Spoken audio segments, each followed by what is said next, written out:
అమ్మ దగ్గరికి వచ్చినామంటే మార్నింగ్ లేవాలన్న బాధే ఉండదు కదా. ఇంకాసేపు పడుకునేదాన్ని, కాకపోతే బుజ్జిబాబు అయితే లేపేశాడు. ఇంకా నేను లేచి బయటికి వచ్చేసరికి మా అమ్మ అయితే అలికేసి ముగ్గేస్తుంది. నేను మా ఇంటి దగ్గర చేసే ఏకైక పని ఏదైనా ఉంది అంటే అది ముగ్గు వేయడమే. ఎప్పుడైనా నేనే వేస్తా. ఇంకా ఈసారి మాత్రం మా అమ్మ ఇస్తుంది, ఎందుకంటే నేను లేవలేదు కదా అందుకోసమని. ఇంకా వెదర్ మాత్రం చాలా బ్యూటిఫుల్గా ఉండే. జస్ట్ ఒక్కొక్క చినుకు పడుతూ ఉంటే ఇంకా సూపర్గా ఉండే. నిజంగా మేము వచ్చినప్పుడు అయితే ఇట్లా చినుకులు పడుతున్నాయి ఒక్కొక్కటి. భలే ఉండే వెదర్ మాత్రం. బుజ్జిబాబు అయితే ఫుల్గా ఎక్స్ప్లోర్ చేయడం స్టార్ట్ చేశాడు. ఇంకా నేనైతే బ్రష్ చేస్తూ చెట్లన్నీ ఒక్కసారి అయితే రౌండ్ వేస్తా, ఎట్లున్నాయి చెట్లు ఏమేమి అంటున్నాయి అనేసి. నాకు భలే ఇష్టం. చాలా రోజుల నుండి, చాలా ఇయర్స్ నుండి నేనైతే అట్లనే చేస్తాను. ఇంక ఇక్కడ చూసారా రోజ్ ఫ్లవర్స్ ఎంత బాగా వచ్చాయో, చూడడానికే సూపర్గా ఉన్నాయి అసలు. ఇంకా దానిమ్మ పూలు కూడా ఫుల్గా వచ్చాయి చెట్టు నిండా. కాయలు ఏమవుతాయో తెలియదు, కాకపోతే పూలు మాత్రం భలే ఉన్నాయి. ఇంకా ఇదొక రోజ్ చెట్టు, మాకైతే 2 రోజ్ చెట్లు ఉన్నాయా, ఫుల్గా పూలు పూస్తాయి. ఇప్పుడే ఫ్లవరింగ్ అయితే స్టార్ట్ అయింది. వీటికైతే మేము ఏం వేయం, కాకపోతే ఎగ్షెల్ మాత్రం ఇంకా చెట్ల దగ్గరే వేసేస్తాము.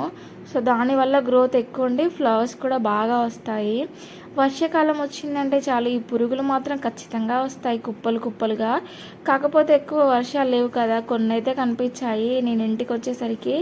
కానీ అవి చూస్తే అసలు నచ్చదు, కాకపోతే చాలా రోజుల తర్వాత చూసినాం కదా. ఇంకా ఇక్కడ మా అమ్మ అయితే మార్నింగే ఇడ్లీ చేసేసింది. ఇంకా బుజ్జిబాబుకు పెట్టేస్తున్నా. వాడు తినేసరికి 1 గంట ఇడ్లీలు మొత్తం చల్లగా అయిపోతున్నాయి. ఇంకా నేను కూడా తినేసా వాడికి పెట్టిన తర్వాత. ఇంకా వాడు ఫ్రెష్ అయ్యి ఇంకా మంచిగా పడుకున్నాడు. ఇంకా నేను కూడా ఇక్కడ ఫ్రెష్ అయిపోయినా. ఇంటి దగ్గర ఉంటే ఏ బాధ ఉండదు, అన్నీ అమ్మే చేసుకుంటారు కదా. ఈ చిన్న ఫ్లక్కర్ అయితే మా అమ్మ తీసుకుంది, నచ్చిందంట. ఇంకా 5 రూపీస్ ఇవ్వాల్సింది ఉంటే ఈ ఫ్లక్కర్ అయితే తీసుకుంది. చూడ్డానికి కూడా భలే ఉంది. ఏదైనా మనమే ఓపెన్ చేయాలి మా ఇంట్లో. ఇంకా నాకైతే ఏదైనా కొత్తగా వస్తువు ఉంది అంటే ఫస్ట్ నేనే ఓపెన్ చేయాలి, అదేదో ఇంట్రెస్ట్ నాకు. ఫస్ట్ చెప్పులైనా ఏదైనా సరే కొత్తది ఉంది అంటే నేనే ఓపెన్ చేస్తాను. ఇంకా లంచ్లోకి అయితే ఆ రోజు పప్పు చేసింది అమ్మ, కాకపోతే నైట్ చేసిన ఎగ్ ఫ్రై ఉంటే ఇంకా దాంతో అయితే తింటున్నా. పప్పులోకి పాపడ్స్ కూడా చేసింది, కాకపోతే నేనైతే ఎగ్ ఫ్రైతోనే తింటున్నా. అమ్మ అంటే అంతే కదా, ఏదైనా తినకుండా మన కోసం ఉంచుతుంది. సో నేను కూడా ఫ్యూచర్లో నా బేబీస్ కోసం అలాగే ఉంచాలేమో తలుచుకుంటేనే నవ్వొస్తుంది. నేనే ఒక చిన్నపిల్లలా ఉండేదాన్ని మా ఇంట్లో, ఇప్పుడు నేను ఇంకొకరిని కేర్ చేస్తున్నా. అసలు నాది నాకే నమ్మబుద్ధి కావట్లేదు, బట్ అది నిజమే కదా. ఇంక నేనైతే లంచ్ చేస్తున్నా. ఇంకా అమ్మ చిన్నప్పటి నుండి హుజరాబాద్ వరకు అయితే వెళ్తా అని చెప్పింది.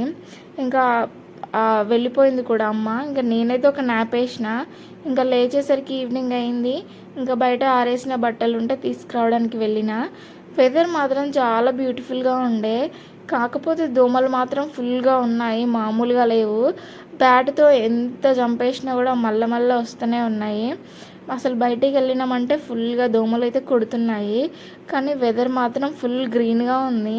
మా ఇంటి వెనకాలనేమో ఫుల్గా తుమ్మ చెట్లు ఉంటాయి. ఇంకా దానివల్ల ఎక్కువ దోమలు వచ్చేస్తున్నాయి, ఎక్కువ బయటికి కూడా వెళ్ళట్లేదు.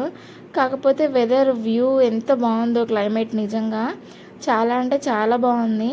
సో నెక్స్ట్ వీడియోస్లో ముందు మా ఇంటి దగ్గర ఉన్న చెట్లన్నీ చూపిస్తాను.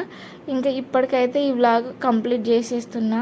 మీకు ఎలా అనిపించిందో కామెంట్లో షేర్ చేసుకోండి. ఈ వీడియో మీకు నచ్చింది అనుకుంటున్నా. నచ్చితే తప్పకుండా లైక్ చేసి సబ్స్క్రైబ్ చేసుకోండి. మీ సపోర్ట్ నాకు చాలా ఇంపార్టెంట్. మనం ఎలాగైనా 4000 అవర్స్ అయితే కంప్లీట్ చేయాలి. సబ్స్క్రైబ్ చేసుకోండి.